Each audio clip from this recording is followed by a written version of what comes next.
Oh yeah, much better.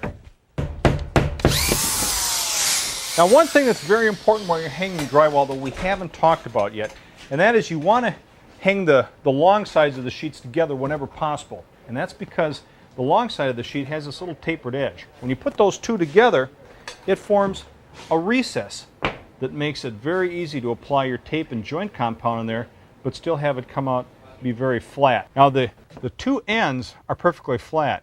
When you put those together, it's going to be much more difficult to get a nice smooth joint between the two. Now these are butt joints. You can see that there's a big difference between tapered joints and butt joints. So consequently, our techniques are really going to emphasize the use of as many tapered joints as possible. Installing drywall on the walls, we almost always run the sheets perpendicular to the framing, and then we're going to start with the sheets that run across the top.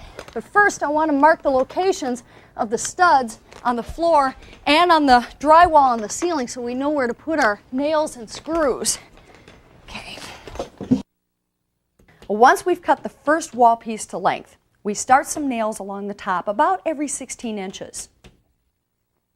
Now we lift it into place so it's snug up under the ceiling pieces. Right there. Then we nail it in along the top. These first few nails aren't going into the studs. They're going into the top plate of the wall. Now once there's enough nails in to hold it up, we finish nailing it off. Now we put nails every 8 inches along the sides and a nail along the bottom at each stud. Now we generally screw off the wall pieces once we've got the top row done along a wall. We put 3 screws in the middle along each stud, spaced about a foot apart. Now we use our marks at the ceiling and the part of the stud that's visible below the sheet to make sure we're hitting wood with our screws. If you miss the wood with a screw or nail, pull it out. Otherwise it might pop out from the finished wall later on. Okay, Robin, on our bottom wall pieces, we need to measure, mark, and cut out holes for some electrical outlets. Coming down from the top Always measure from the edges of the pieces you've already installed towards the opening. Now don't try to measure back from where you think the new piece is going to end. And we like to use a keyhole saw to cut these out.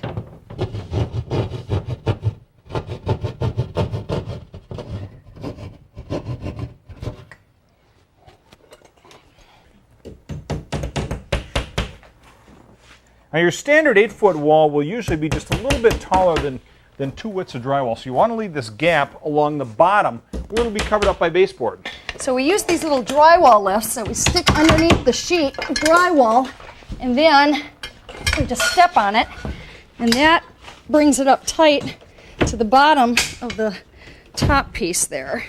And then we get a couple of nails in there. You tight there? Yep. Okay.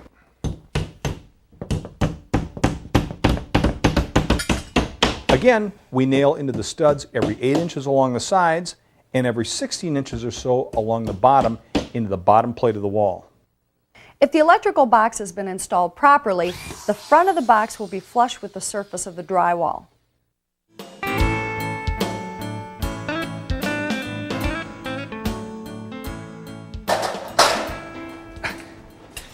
Now it took the two of us about 5 fairly full days to rock everything down here in the basement. So you want to make sure you allow enough time to do that. Now taping off all the joints to finish it off, I think probably will take a little bit longer. We start with corner bead, which is an angled metal strip for outside corners. It reinforces a corner so that the drywall doesn't get damaged, and it comes in 8-foot lengths. We sometimes use a special tool to attach it. It's called a clincher, and when you hit it with a rubber mallet, it bends a little bit on the edge of the bead down into the drywall. And we always go back and use 4 pairs of nails to attach it more permanently to the framing. 2 at the top, 2 at the bottom, and 2 more spaced out in the middle.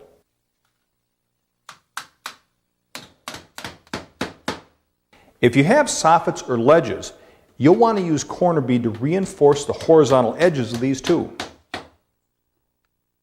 For our first 2 coats, we use all-purpose joint compound, and we mix it up a little with a paddle bit and a 1/2-inch drill. Don't overmix it and whip it full of air. You're just getting out the lumps. As you're mixing, try to avoid hitting the sides or bottom of the bucket with the paddle. You don't want to end up with chunks of plastic in your mud. And don't lift the paddle out of the mud while it's on. You'll splatter mud everywhere. Well, we like to start our drywall taping by pre-filling the gaps between the sheets. This will help bond the sheets to each other. It also means that later, when you put on the joint tape, you'll have a more solid surface to work on. To pre-fill, use a 6-inch knife to spread the mud over the joint and force it into the gap.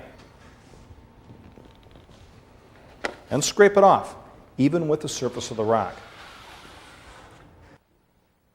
It's a good idea to pre-fill any large gaps where the sheets meet at right angles, like at the tops of walls.